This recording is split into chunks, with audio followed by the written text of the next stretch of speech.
आईने के सामने अपने बाल सुलझाने के लिए आई थी, लेकिन अब वो भी नहीं कर सकती।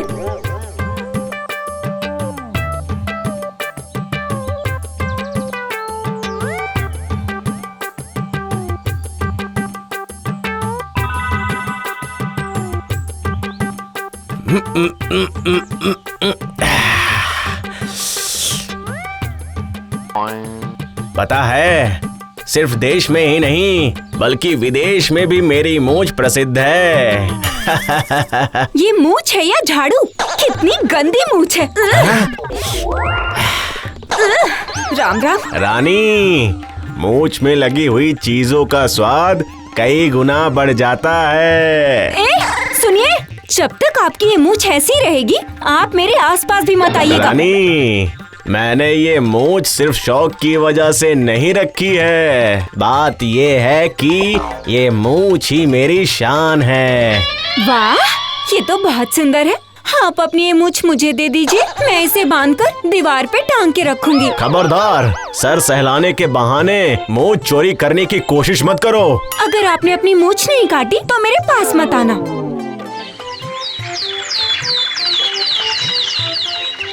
महाराज क्या आज भी नहीं आएंगे? आएंगे या नहीं खुद ही देख लो। सुनो, इस तरह काम नहीं चलेगा। हाँ, सेना भी बहुत सारी उम्मीदों की वजह से चिल्लम चिल्ली कर रही है। यहाँ प्रजा राजा का बेसब्री से इंतजार कर रही है, लेकिन सिंहासन खाली पड़ा है।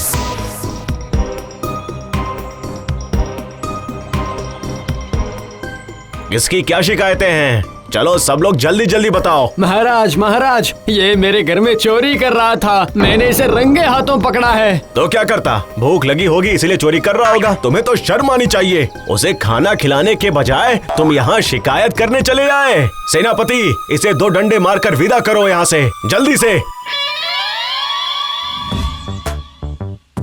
महारानी, आपका शरबत। छी, ये कैसी शरबत है? तुम्हें नहीं पता कि मुझे शरबत में चीनी कम पसंद है? हाँ जी, मैंने चीनी डाली ही नहीं है। ओह, इसी वजह से इतना बेकार लग रहा है। तुमने चीनी क्यों नहीं डाली? जाओ जाओ यहाँ से। मेरी सारी परेशानियों के जिम्मेदार पिताजी ही हैं। पिताजी ने मेरी शादी कैसे राजा से करवा दी जिसकी मूंछ धूमकेतु की पूंछ की तरह है।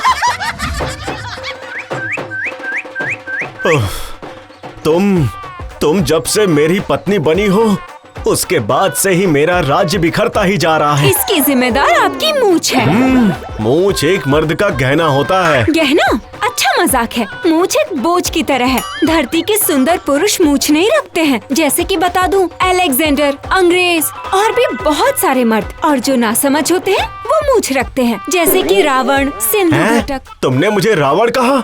मैं तुम्हारा पति हूँ। मैंने आपको तो रावण नहीं कहा, मैंने कहा कि आपकी मूंछ रावण की मूंछ की तरह है। और बाघ की भी तो मूंछ होती है। वो तो सुंदर है, वो शक्तिशाली भी है, बिल्कुल मेरी तरह। तो फिर आप भी जंगल में ही जाकर रहिए, मेरे कमरे में मत आइएगा।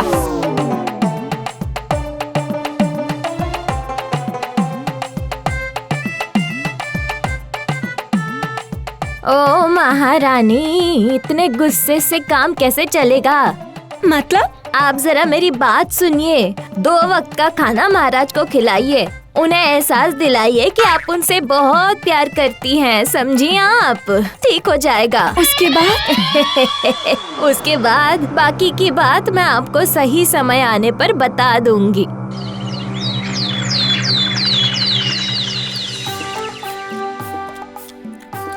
थोड़ा और कटहल का कोफ्ता दूं? नहीं नहीं नहीं, और नहीं। ये क्या? आपने अभी तो थोड़ा सा ही खाया है। थोड़ा सा और ले लीजिए ना। ये लीजिए। सुनो, खीर तो ले आओ।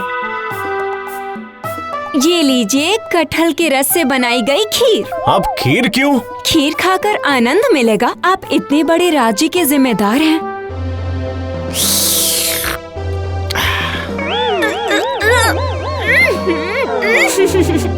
अरे अरे अरे अरे, कोई है?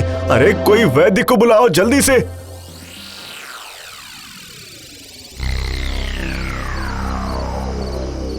क्या हुआ महारानी? तबीयत तो ठीक है ना? हाँ? आप मेरा इतना ख्याल रखते हैं, मेरी तबीयत क्या खराब हो सकती है? सो जाइए।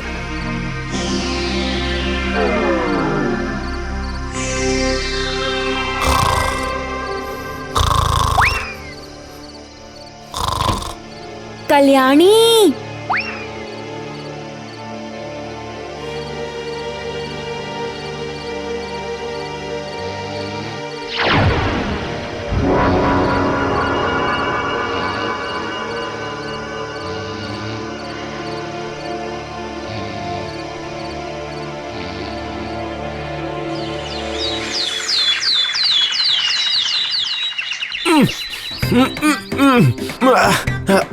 पता नहीं ये क्या लग गया है।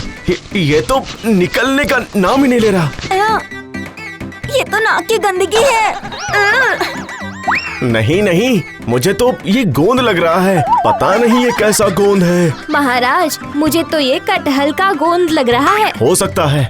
रानी ने कल मुझे ढेर सारा कटहल खिलाया था। जाओ जाओ, जल्दी जाओ, तेल लेकर आओ। ये तो निकल नहीं रहा, निकल ही नहीं रहा। नाई, नाई।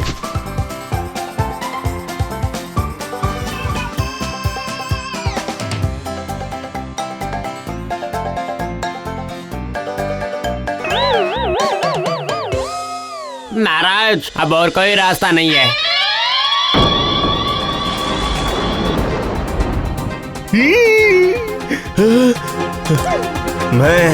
मैं प्रतिज्ञा लेता हूँ, जिसने भी ये काम किया है मैं उसका सर मुड़वा दूंगा। अरे कल्याणी, अब क्या होगा? ये कहते हैं कि सर मुंडवा देंगे। अब क्या होगा?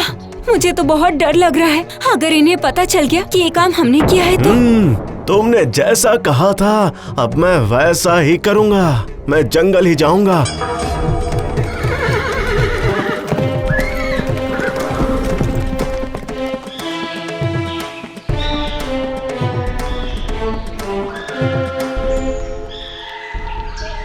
चलो, अच्छा ही हुआ। शिकार पर जाने की वजह से महाराज सब कुछ भूल जाएंगे। अब चिंता की कोई बात नहीं है। अच्छा ही हुआ कल्याणी। दुर्गा दुर्गा।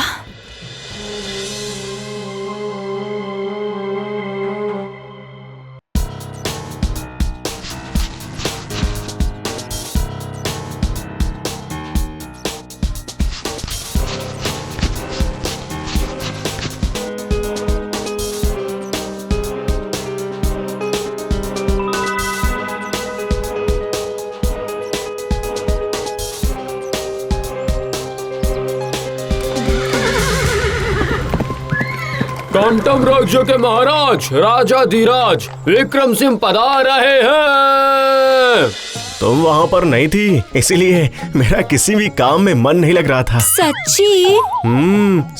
सच में बिल्कुल सच। मैं भला तुमसे झूठ बोल सकता हूँ?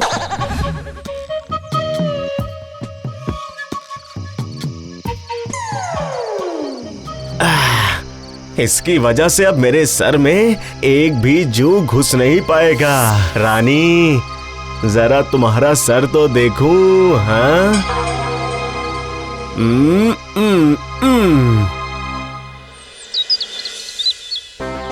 महारानी उठिए, सुबह हो गई है। अरे ये क्या है?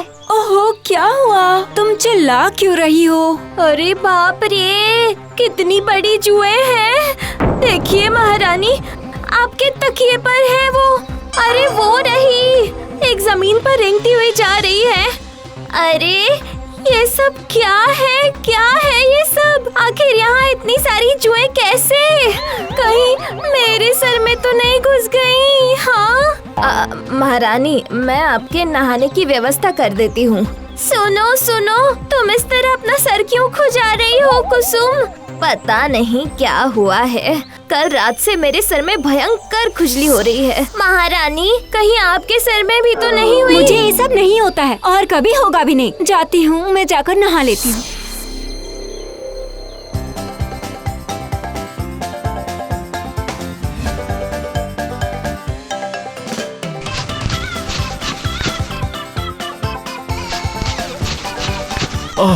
महल में तो सारे लोग अपना सर खुजला रहे हैं, तो फिर रानी की क्या हालत होगी?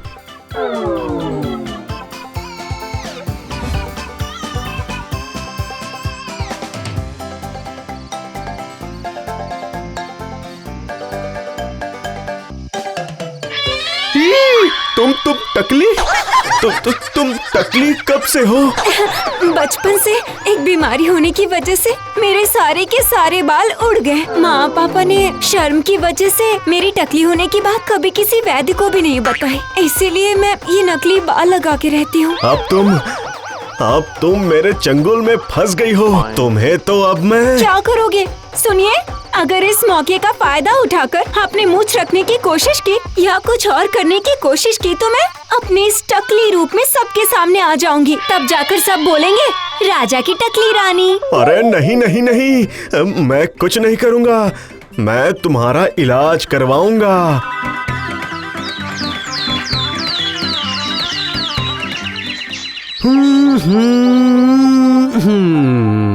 अरे ये तो मामूली सी परेशानी है, दवाई लगाते ही 3 महीने में फिर से आपके सर पर बाल ही बाल उग जाएंगे महारानी जी। सच कह रहे हैं? बिल्कुल। लेकिन आप कैसे? अरे नहीं नहीं, अब मूंछ नहीं रखूंगा। एक बार बाल उग जाने दो, उसके बाद मैं ऐसी मूंछ रखूंगा कि उस मूंछ से जूड़ा बनाना पड़ेगा। हाँ सुनिए, क्या सोच रहे हैं आप? जूड़े के बारे में।